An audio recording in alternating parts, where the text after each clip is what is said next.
कि RCM music के video सबसे पहले आप तक पहुंचे तो लाल बटन को दबा के चैनल को सब्सक्राइब जरूर करें और साथ में बेल आइकन को दबाना ना भूलें।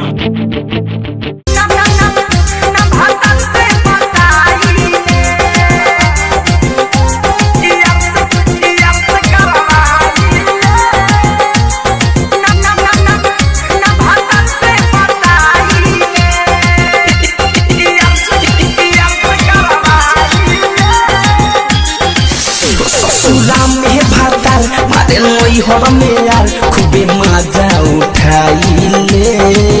ना भतर से बताइले यार से करवाइले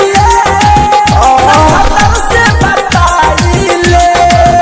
ससुरा में भाता मारे नई हल में यार खूबे मजा उठाइले ना भतर से बताइले यार से करवाइले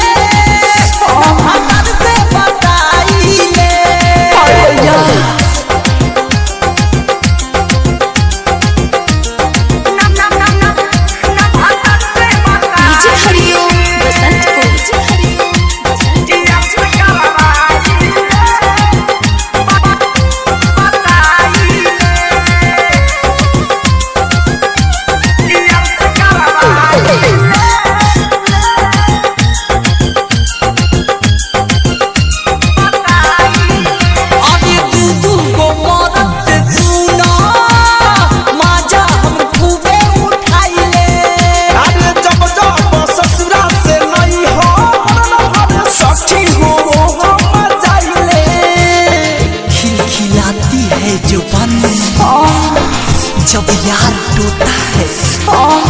जब चोट लगता है दर्द बड़ा होता है। ओ माय गॉड मारे तो सट सट हमके के करवट हम हाली से हो जाइले ना भतर से बताइले यार से करवाइले ना भतर से बताइले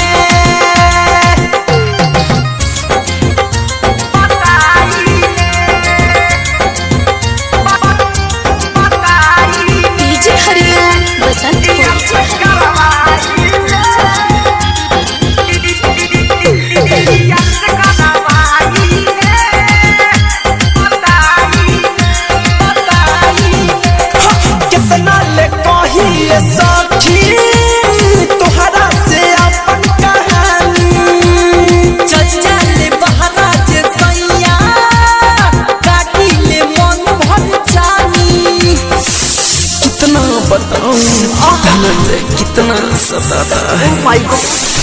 मिलता है मजा लेकिन बहुत दुखाता है बहुत दुखाता है धीरज दीवाना सैलेस करेले रोजाना उठा लाली चुसाइले ना भतर से बताइले यार से करवाइले ना भतर से बताइले। हरिओम बसंतपुर डाउनलोड कीजिए RCM music official app play store से आरसीएम म्यूजिक के सारे ऑडियो वीडियो डाउनलोड करने के लिए।